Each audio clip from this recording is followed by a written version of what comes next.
afternoon, everyone. Maklaro ba akong tingog? Kindly comment if kusog akong tingog or maklaro ba para mag-continue na din ta. Okay, kindly confirm is my voice audible sa atong live stream.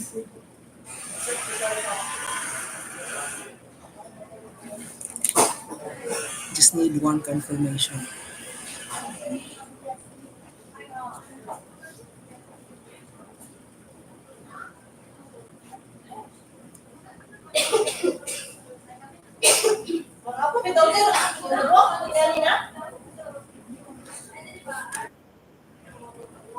Okay, thank you, Miss Graciela Yvonne, for confirming. Maklaro akong tingog. So, let's start.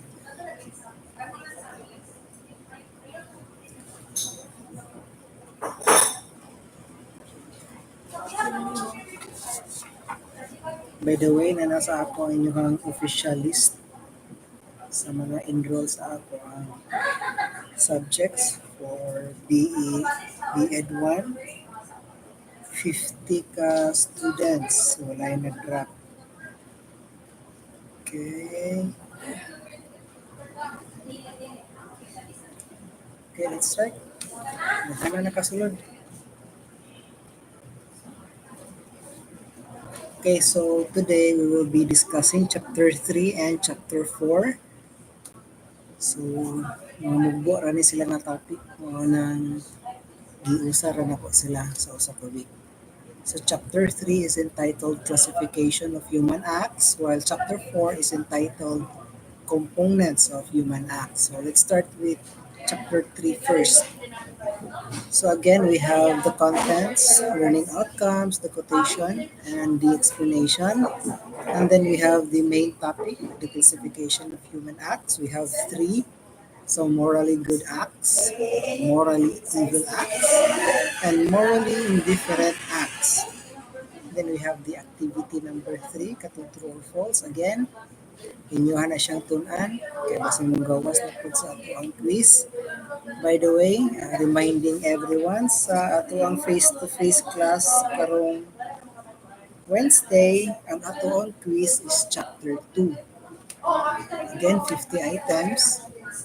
And then discussion, oral explanation dayon sa chapter 3 and chapter 4. So study first. So study chapter 2 pa yung chapter 4. Chapter 2 will be our quiz. Chapter 3 and 4 will be your oral explanation. Okay, so let's start with the learning outcomes sa chapter 3. So in the process and at the end of the discussion, learners must be able to first develop the ability to identify and distinguish morally good acts, morally evil acts, and morally indifferent acts. Number 2, gain insight into behaviors that align with ethical ideals, contribute positively to well-being, and foster a sense of morality. Number 3, apply the concept of morally good acts in practical scenarios, both individually and collectively, and understand how positive actions contribute to the well-being of individuals and society. Number 4, comprehend the ethical implications of morally evil acts and their potential to cause harm, suffering, and injustice. Number 5, understand that the categorization of human act is not always clear and may vary based on ethical theories, cultural perspectives, and contextual factors. And then lastly, we have number 6, develop again your critical thinking skills, moral judgment, considering circumstances, intentions, and outcomes in evaluating behaviors. Okay?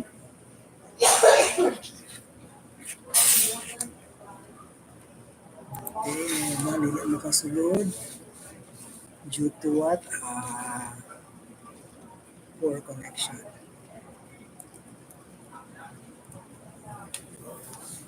Okay, so let's start with the quotation. Ethical behaviors like seeds of love and honesty grow into a garden of compassion, integrity, and support when planted in the fertile soil of our community. So, what does this quote imply? So, the quote implies that morally decent deeds or actions establishes the foundation for a healthy and caring environment. These ethical activities, like seeds that grow into blooming plants, contribute to the establishment of a culture defined by compassion, integrity, and mutual support. It highlights the transforming impact of individual choices on the community's collective well-being. Okay, so let's move to the next topic. So, classification of human acts. So, this is the main topic of chapter 3. So, human acts are either in accordance or agreement with or contrary disagreement to the laws of reason. And this relationship, either in accordance with or against reason, defines their morality. So in ethical philosophy, there are three categories of human acts. So we have the morally good acts, morally evil acts, and morally indifferent acts. So based on moral evaluation of the behavior and its compliance with moral standards, human acts are categorized as follows based on their morality or relationship to reason. Number one, morally good acts. These are acts that are morally right or noble. They are consistent with ethical ideas and contribute positively to one's own or others' well-being. Kindness, honesty and generosity, compassion, and fairness are all examples of morally desirable performed acts. Acts of generosity, assisting those in need, stating the truth or telling the truth, and acts of selflessness are its example. In simple words, it is morally good act when the act is in harmony with the dictates of right and correct reason. Dili lang right, dili lang pud correct, but right and correct reason. So we have here an example, organizing a fundraising event to benefit a local orphanage and include a disabled person, for example, demonstrates acts of kindness, compassion, and generosity. Advocating for honesty and truth in presenting findings during a collaborative assignment demonstrates moral integrity. Furthermore, tutoring and guiding a struggling classmate is an example of selflessness. These morally beneficial activities promote a caring and ethical collegiate community, benefiting both individuals and society as a whole. Number two, sa classification of human acts, we have morally evil acts. These are activities that are morally repugnant or immoral. They are unethical and cause hurt, suffering, or injustice to themselves or to others. Dishonesty, harshness, greed, and unfairness are common characteristics of morally bad performed acts. So is cheating. They have aggression, lying, stealing to other are its example. In simple words, uh, it is considered morally evil act when the act is in opposition with the dictates of right and correct reason. Again, I will repeat. If the act is in opposition with the dictates of right and correct reason, it is considered as morally evil act. So you have here example again, cheating on examinations or sa quizzes, being hostile and harsh in group projects, spreading false stories, and stealing or harming others' property are all examples of morally evil behavior in a college atmosphere or setting. These activities are ethically unacceptable and unethical because they inflict harm, misery, or injustice to oneself or others. Dishonesty, harshness, greed, and unfairness are frequent traits of morally wrongdoing, and they undermine the values of honesty, compassion, and fairness that are necessary for establishing a healthy and supportive campus community. And then third, we have the morally indifferent acts. So these are behaviors that do not have a direct moral or ethical significance. They are neither intrinsically good nor evil and may be influenced by human preference or individual decision. Morally indifferent activities are often value neutral with no moral responsibilities or repercussions. Everyday actions such as deciding what to wear, listening to music, or participating in recreational pastimes are its examples. So, in simple words, it is a morally indifferent act when the acts stand in no positive relation to the dictates of reason. Okay? So, in theory, morally indifferent acts exist, but in practice, they do not. Again, I will repeat. In theory, morally indifferent acts exist, but in practice or in real life situations, they do not. Okay? A neutral or morally indifferent act becomes good or evil depending on the conditions that determine its performance, particularly the aim in view, motive, purpose, or intention of the act's doer or agent. Again, I will repeat. In theory, morally indifferent acts exist, but in practice, they do not. Okay? So human act categorization is not always clear and can be subjective depending on the context and what is deemed ethically good or bad varies depending on the ethical theory or cultural perspectives. And furthermore, certain behaviors may fall into a moral gray area in which their moral judgment is contingent or changing on certain circumstances, intentions, or outcomes. So, understanding the numerous classifications of human acts is critical for ethical analysis, moral decision making, and judging persons' moral character. It provides a framework for debating and evaluating activities based on their ethical implications and compliance with moral norms. Understanding this contrast enables us to handle knotty moral quandaries with greater clarity and cultural sensitivity. We can develop a more informed and compassionate society that accepts different points of view while adhering to basic ethical standards by engaging in ethical analysis. So that is chapter number 3. Next page niya na is ang activity number 3 nga true or false. And then next to that is the answer with explanation. Okay?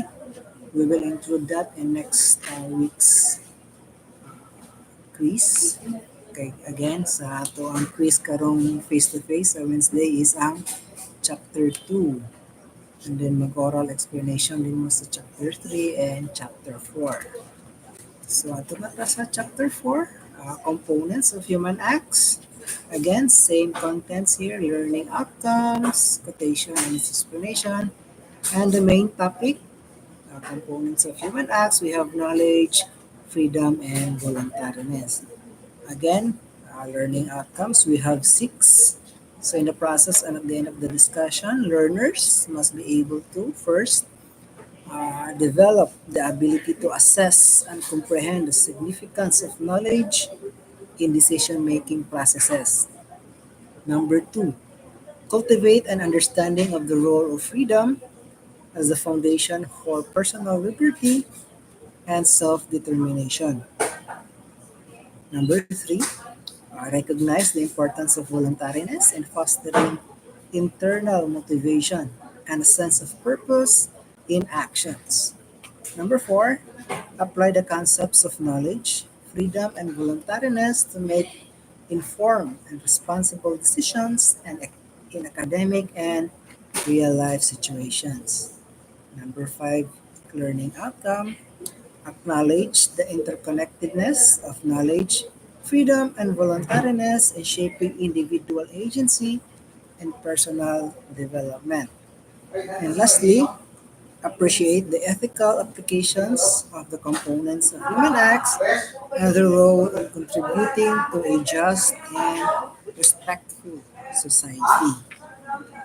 So again, we have the chapter code. Understanding the interplay of human acts enables us to become aware designers of our own fate, nurturing compassion and principled living in the immense tapestry of life. So, sa ipasabot niya ani. So, inside the box, that is the simple explanation. Understanding how different human activities interact allows us to consciously shape our futures. Understanding this dynamic allows us to build values such as compassion and principled living, thereby contributing to the vast and complicated fabric of existence. It essentially highlights the importance of awareness and deliberate decisions in creating a meaningful and ethical existence. So let's go to the main topic, components of human acts. A human act must have three characteristics. It must be knowing, free, and voluntary. As a result, we list knowledge, freedom, and voluntariness as essential components of the human act. So, number one, knowledge. Having knowledge before taking any action is crucial because it helps us consider the potential consequences and make informed choices. Knowledge empowers us to evaluate the risk and benefits of our decisions, allowing us to make more thoughtful and responsible choices. Without knowledge, we may act impulsively, overlooking the long term impact of our actions. In an academic context, for example, having knowledge about a subject before writing an essay or taking a test allows us to present well-informed arguments and answers. Similarly, in real-life situations, being informed about various options can help us avoid making regrettable decisions and lead to better outcomes. Second, freedom. Freedom is the foundation of personal liberty and self-determination. It enables us to mold our lives in accordance with our beliefs, interests, and goals. When we have the freedom to make decisions, we accept responsibility for our actions, which can result in a feeling of empowerment and personal advancement. It's vital to understand that freedom comes with responsibility. Again, freedom comes with responsibility. Okay? So while we have the freedom to make our own decisions, we must also consider the consequences of our actions and others and society as a whole. This notion frequently summed up with the saying, with great freedom comes great responsibility. So lahat po tong sa Spider-Man nga movie ha, with great power comes great responsibility to iya. Kini sa ethics under freedom, great freedom comes great responsibility. Okay, so number three, voluntariness. So it highlights the necessity of behaving in accordance with our own preferences and will. We are more likely to be internally driven, engaged and invested in what we do when we engage voluntarily. Dili tong mapuhus kapag buhat sa kabutang na ang gusto buhaton. Okay? This internal motivation has the potential to lead to a more fulfilling and authentic life. Voluntary actions are more likely to be in line with our beliefs and personal goals, contributing to a stronger sense of purpose and fulfillment. Being coerced or forced into actions, on the other side, can lead to resentment, stress, and a sense of powerlessness. Again, if pugson ka sa pagbuhat sa kabutang nga dili nimo gusto buhaton, maka-lead siya or makapadulong siya sa imuhang resentment, ma-stress ka, and a sense of powerlessness. Wala gid kay mabuhat, you are powerless. Okay? So dapat maatay voluntariness sa ato mga gipangbuhat. So understanding these three essential components can assist us in living more meaningful and responsible lives. We become active agents in molding our destiny when we have the information to make educated decisions, the freedom to act according to our values, and the willingness to pursue our goals. It also emphasizes the notion that each individual has the ability to make decisions and accept responsibility and accountability for their actions. Additionally, recognizing the significance of these essential components could motivate us to respect the independence and authority of others.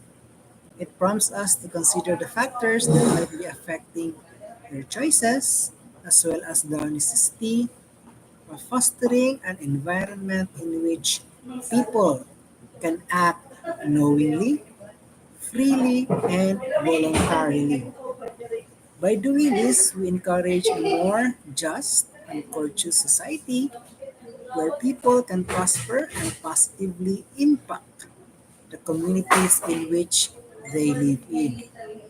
Okay, so that is chapter 4.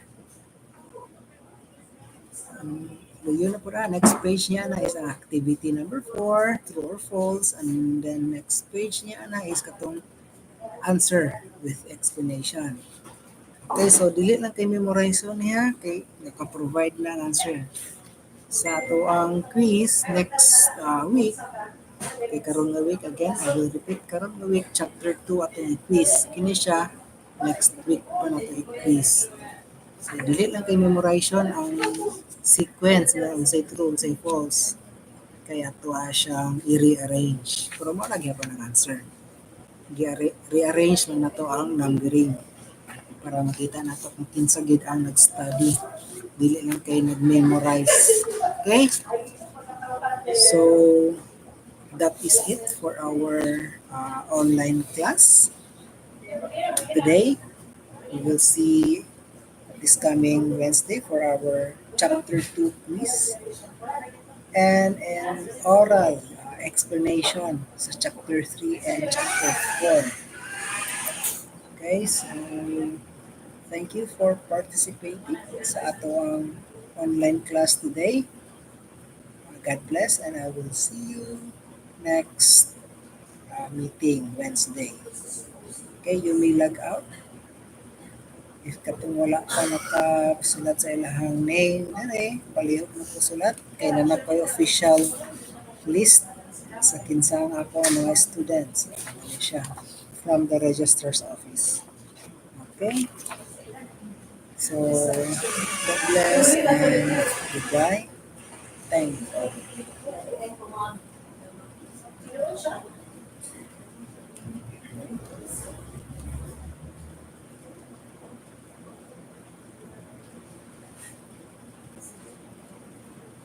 Ay, sorry ka. Ayun, ma'am.